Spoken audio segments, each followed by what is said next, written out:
Hello!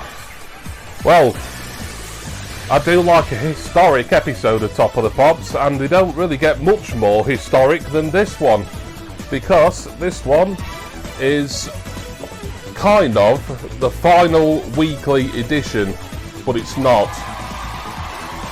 And I've got my volume on way too loud here. There we go, your hosts are Edith Bowman and Rufus Hound. I'm really good, you? I'm super, and I'll tell you something, it's quite a special show, as we all know.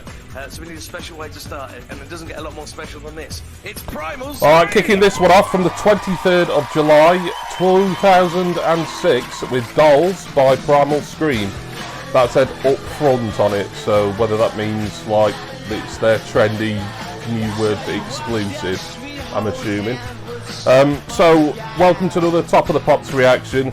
Now, I said this was the final regular weekly edition. There was another weekly edition, the finale, the Top of the Pops last ever episode, apart from all the Christmas ones that we still do, that came a week after this, but that had like all the old presenters on, and it showed old clips and stuff. This was the final one. This one here from the 23rd of July 2006 was the final one where you got the current songs and the current UK top 10 singles. So for me, this is kind of like the last proper edition of Top of the Pops ever, and we're going to look at it today. And Primal Screamer on, there's Bobby Gillespie on lead vocals. Another reason I'm pleased that I'm reacting to this edition today is because now it ticks off all the years in the 2000s. Not literally, because obviously if you're going to be pedantic, you'd be like, well, you need to be reacting to the Christmas editions from 2007 onwards, but I don't do the Christmas ones. You never know. One of these Christmases I might do, but no plans to. But as for the normal weekly Top of the Pops that were from 1964 to 2006, this means I've covered all of the 2000s, 2000 to 2006, so another milestone ticked off. Less said about me reckoning that I'd covered all of the 70s a couple of months ago, the better, because I hadn't done 1972. I do intend to, as soon as I can,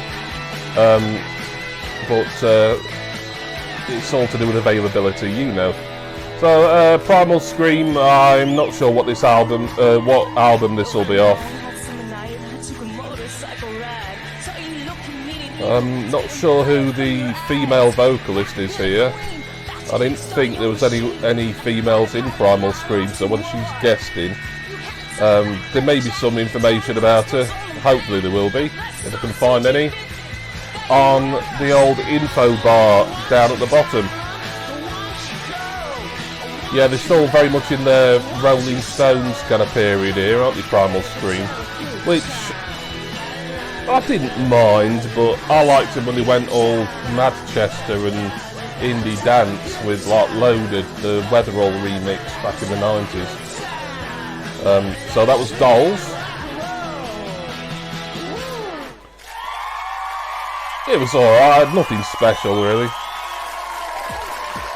Primal Scream there, and if that song rocked any louder, it would be made of boulders. Now, this next track was And he's supposed to be a comedian. by the Goo Goo Dolls, especially done by a Scottish accent. It's good. The Goo Goo Dolls The Goo Goo in Dolls. 1998, and was part of the soundtrack from City of Angels. Very sad film. Yeah, girl Ryan film, I didn't watch. Nicolas Cage. Really? No. Unlucky. Here with his own interpretation of the song Iris. It's Ronan Keating. Alright. I didn't know Ronan Keating covered Iris. It's another one that says up front, so it's obviously not in the chart. Whether this even got released as a single, I doubt it. I like the original by Goo Goo Dolls. It might have been a little bit overplayed in the late 90s, coming into the noughties, but I remember having the CD single. I did see City of Angels once when it came out on video. I think me and my flatmate rented it, or he borrowed it off someone, I can't remember to be honest. I think it were alright, the film, but not one that I'd be in any rush to ever see again, so perhaps it weren't that good.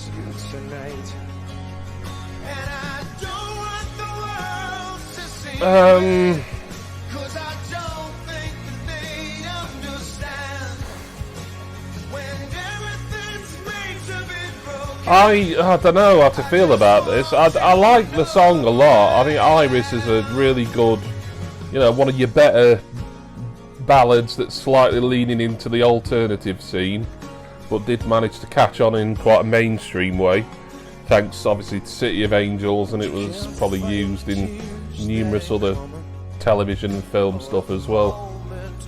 But I don't know, I just think Ronan Keating covering it here is just a little bit unnecessary. I mean, he's not got an awful voice.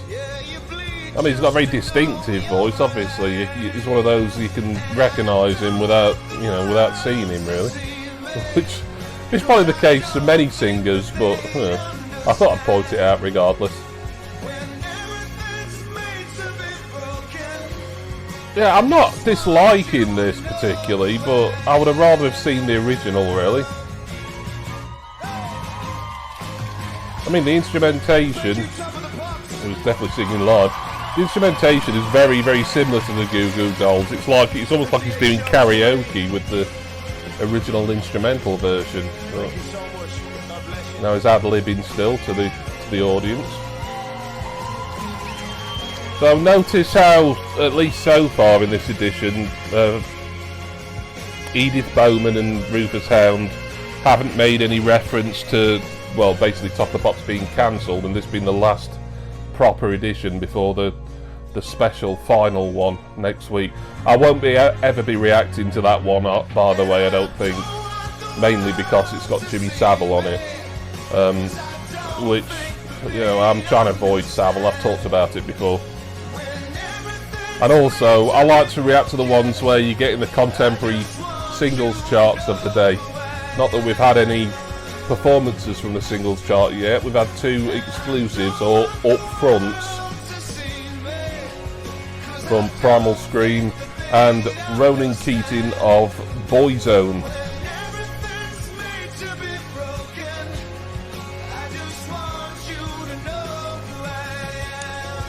I'd be interested to know if this was an album track or a B-side or something on a Ronan Keating album from around the time. Anything I find out, I'll put it on screen.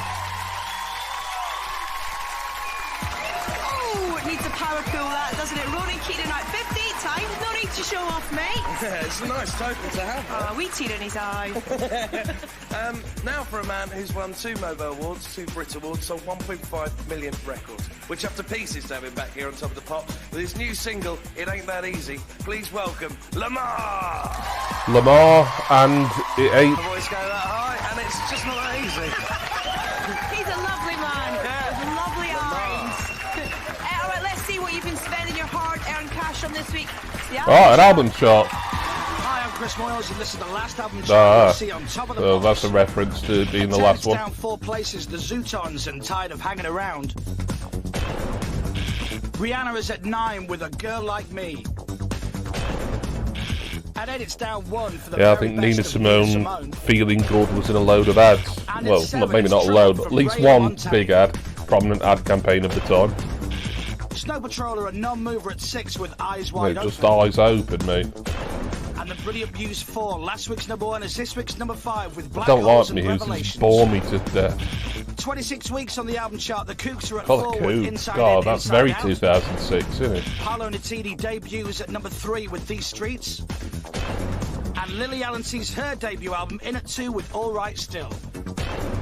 Which means that Razorlight are still in at number 1. Press your red button from 8 to see a brilliant Don't Radio press 1 your red special, button. Razorlight I can't be held responsible for what'll happen if you do that today in 2023. Right, now here's Soul Like Music for you with an album that's already been to number 1. They're releasing a 3rd single from it, which sounds like it could be from a James Bond film. It's You Only Live Once. The Strokes. Wow, another very mid-2000s band. Another up-front one. They're not playing anything in the it's the top 20 they normally ran down for the singles at this point, weren't it?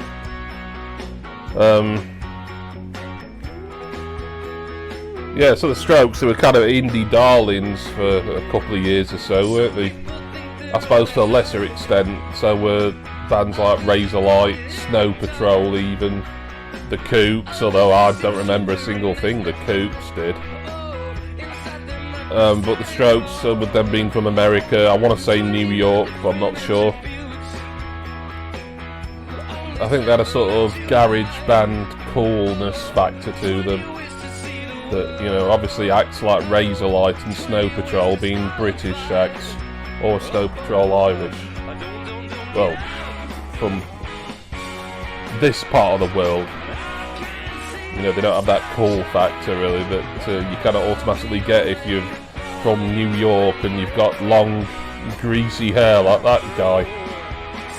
I can't remember any of the names of the guys in the Strokes. Did I ever have any of their singles? No, I don't think I did. Kept thinking I might have had their debut single, and I've forgotten the name of that now. No, I wouldn't have been just buying random singles, CD singles at this point in kind of 2005-06.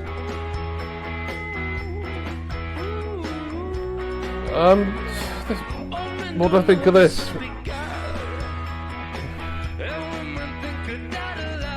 It's a third single off their album, according to Edith Bowman.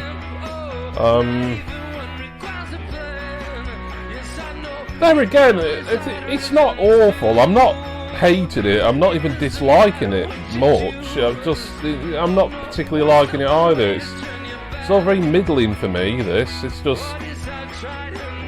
like it was if I would have watched this 17 years ago. I think 17 years ago, 2006. When this would have first been broadcast, there would have been no excitement. In fact, I wouldn't have watched this. I can say with certainty I didn't see this edition when it was originally broadcast 17 years ago. I never bothered watching the finale the following week either. I would just, for me, Top of the Pops could have been cancelled 3, maybe even 4 years prior by the BBC, and I wouldn't have noticed really. Of course, the BBC, it was their own doing really. They mucked about with the schedules and they put it on BBC Two. I think they put it on Saturdays, even though the new chart was always ready the following day on the Sunday. They just arsed around with it too much, and then they killed their own brand, in other words. Bit of fat bass and screaming. And Fitio on the drums. Now, do you remember the girl band Mystique? Well, the kidney one, called Alesha, is about to release her solo debut single. It's called Lipstick, so please welcome Alesha! Alesha Dixon, this will be, but she's going by the mononymous, I think I've said that right, Alesha, and Lipstick. Because Alesha Dixon these days,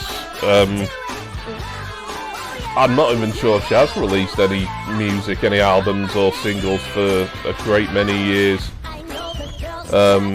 She's more famous for being a judge on Britain's Got Talent. She was also a judge on Strictly Come Dancing some years back as well, weren't she? And she would have been apparently one of the presenters at Eurovision this year, which will have taken place after me recording this, but before you're watching this, because I do these in advance, as you know. Well, I've always thought Alesha Dixon had a nice pair of legs, and this performance is confirming it. I think the song's a bit crap. I mean, it's trying to be a bit sort of rocky and a bit like pop, you know, more sort of pop rock, like a bit like Pink, I suppose. Maybe I'd compare it to, but I'm not sure it's her style really. I mean, I've got no qualms in seeing her jumping about the stage in a black mini dress, but for obvious reasons. But the actual song, she has done a good song. What was it? Breathe Slow, which maybe came out. I would have thought it would have come out after this. That was alright. That was a pretty good single, to be honest. But I don't rate this at all.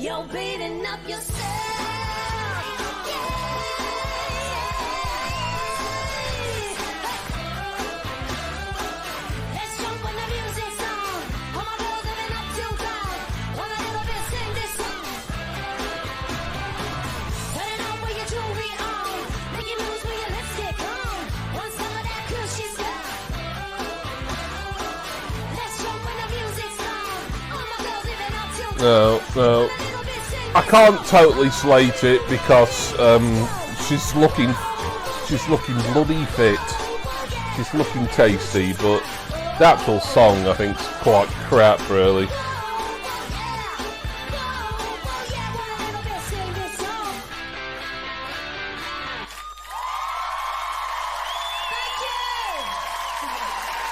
Alesha, now with added rock.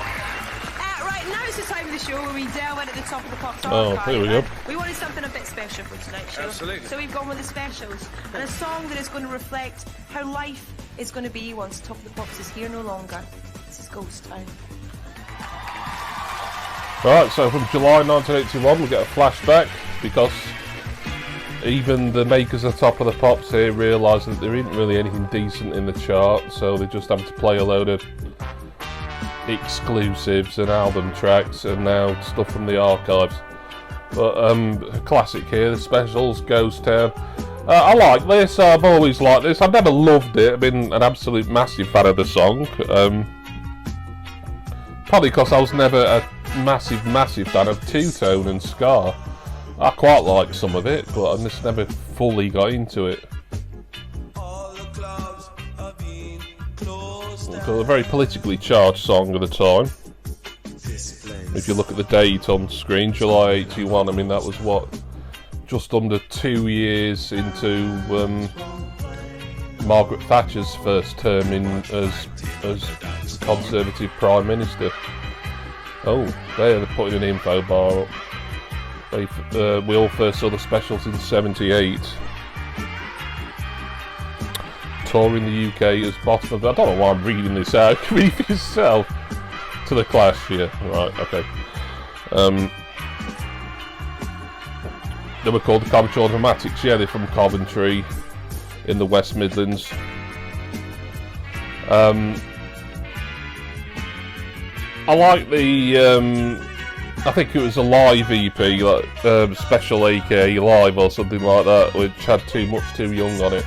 I think Too Much Too Young. Another kind of, not politically motivated song, but more kind of social commentary about a teenage pregnancy. But Ghost Town, I believe, is, you know, a kind of diatribe against the Tory government and how deprived certain areas are, probably referring to Coventry, their own home city, as well as numerous other towns that were suffering economically in the early 80s.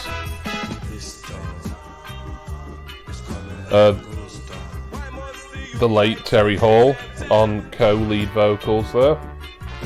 He of course passed away, that was earlier this year I think, wasn't it? Earlier this year or late last year. Yeah, in a way that's probably been the best thing on so far, but I don't really want to include it because it's not, you know, it's a flashback, isn't it? They were in fact lip syncing. That was voted one of the top 5 best lip syncing videos ever. Oh, you're crazy. Fact. Speaking of which, Crazy is still the #1 selling single of this year, but hoping for equal success with their second release, which is called Smiley Faces. Please welcome Gnarls Barkley. Right, Gnarls Barkley with Smiley Faces. Oh, it's a chart entry, this one. It's at number 10. I want to see you dancing, children. Oh, but it's not a Top of the Pops performance. They nicked it off later with Jules Holland. Oh, Top of the Pops was a pretty much... It was a dead duck. I mean, they just don't really care anymore, do they? You know, just putting clips from later with Jules on and just, you know, expecting you to consider this, you know, true Top of the Pops, but it was being cancelled. The next week was the final one. It weren't even a proper show. that final edition, as I've said. Gnarls Barkley were or are Danger Mouse and the singer. I forgot his name. He'll be on screen, obviously, but I'm a bit annoyed. I know he was he was considered a little bit controversial for some reason or another some years ago. It was after his success with Gnarls Barkley and his subsequent solo career.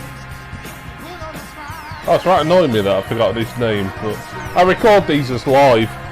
Anyone else would probably pause all this, go look it up, and then kind of rewind a bit and start again and look competent. But no, this is proof that I watch these as live with no editing of what no editing of the actual reaction, and hopefully not too much editing of the episode itself. Needless to say, it's needless that I say it, but I still say it every time anyway. There may end up being cuts in this. If there is, I apologise. It's the YouTube Gestapo, nothing I can do about it. Never bothered about Gnarls Barkley. Didn't like Crazy. I mean, that was, as was it Rufus Hound said, that was at the time of this, and probably by the end of the year anyway, it was the biggest selling single of the year. No, I never really liked it. Just couldn't get on board with these Gnarls Barkley. I'm not particularly enjoying this either. I think that's Danger Mouse there on some sort of keyboard. Although there's a couple of keyboards. I think they're only a duo, Gnarls Barkley, but I mean, obviously when they're touring and performing on telly and stuff, they have a live band, as it were, but I think the actual core of Gnarls Barkley has always been a duo. But if I'm wrong, I'll correct myself in the info box. So, not pitching a tent massively for this. But that was Smiley Faces by Gnarls Barkley. Danger Mouse and CeeLo Green. Thank you, Rufus Hound. And to think I thought you were a useless sack of crap. I saw the biggest poster I have ever seen for a band's album. It was huge. It was the size of the biggest building in the world ever. In the world ever. Please welcome to Top of the Pops, Snow Patrol. Right, Snow Patrol. They were in the album chart. Oh, Chasing Cars. 25. Blimey, is this early in the Snow Patrol Chasing Cars chart domination? Because it just stayed on the chart for ages, didn't it? Now,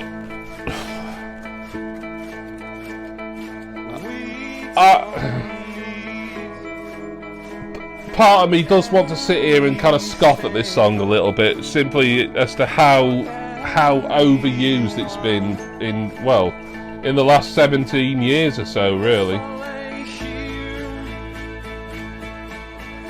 You know, it's been on any TV show and probably one or two films as well, where they want to convey like a really emotional scene. I mean, Gavin and Stacey is the obvious one from around this point that I'm thinking of, but I know there's been others. You know, Chasing Cars was like the sort of, you know, it was used as the background music or the incidental music for any emotionally charged TV scene, weren't it?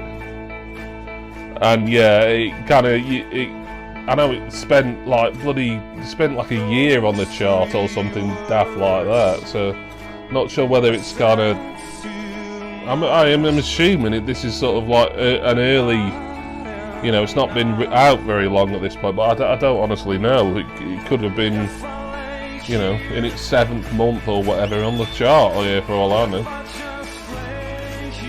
Well, I do quite like this. I suppose I've not heard it anywhere near as much the last 5 years or so, maybe 5 to 8 years, as sort of, you know, when it was played ad nauseum for about 10 years everywhere, on TV, radio, film, probably to an extent.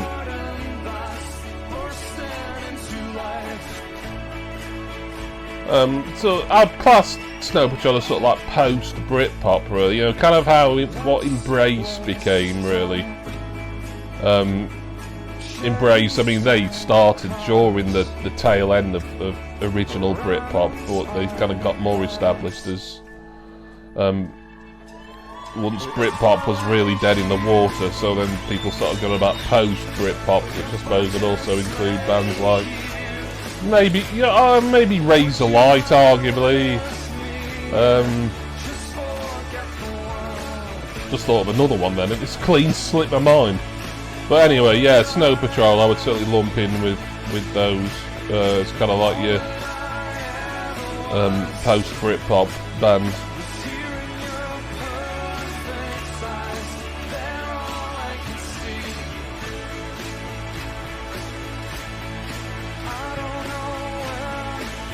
I suppose Keane as well. Keane weren't the ones I was thinking of that I instantly forgot. But, I never liked Keane, but I'll talk about them if they come on this. Look, yeah, it's a nice song. It's a good song. It's a good single, but for me, it was sort of the love is all around, or the everything I deal with the 2000s. Really, it was just around way too long, used way too often. But I don't mind seeing it. I quite enjoyed that. Really, maybe in spite of myself. Thank you. Nice to see you feeling better, by the way. Snow Patrol there with Chasing Cars from the album Eyes Open. A gorgeous, stunning, beautiful piece of work. Quite a recommendation. Yeah. So if you go and buy that single, it'll go in a chart. Some things that you have been buying this week have also been put in a chart. This is how they look from 10 to... Alright, just the top 10 we're getting then. At 10 this week, it's Gnarls Barkley with a brilliant Smiley Faces. Paolo Nutini drops to 9 with Last Request.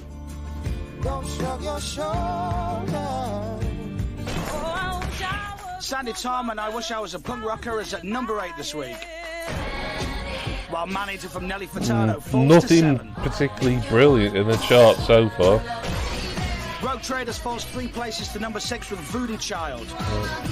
Oh, I was going to say I didn't remember that. I do. It Give sounds Me a Little familiar. Something from James Morrison is this week's 5.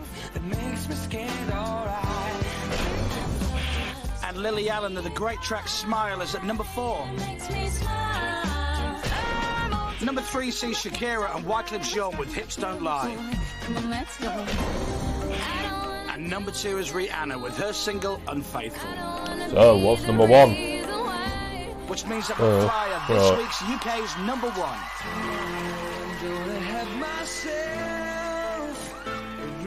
Oh, bloody hell, I forgot they even covered this. Right, a Queen song that I've never really liked, and McFly covering it, which is unlikely to make me like the song anymore, but we'll see, I suppose. But I didn't even realise, or didn't remember anyway, that McFly had even covered this.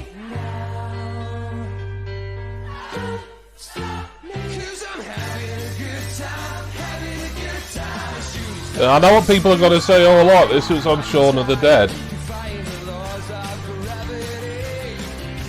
It's still Queen, a very hit and miss band for me, Queen, always have been.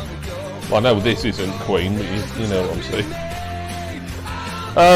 So, I don't know if this is the final performance on the show, or whether we're going to get anything else to finish off with.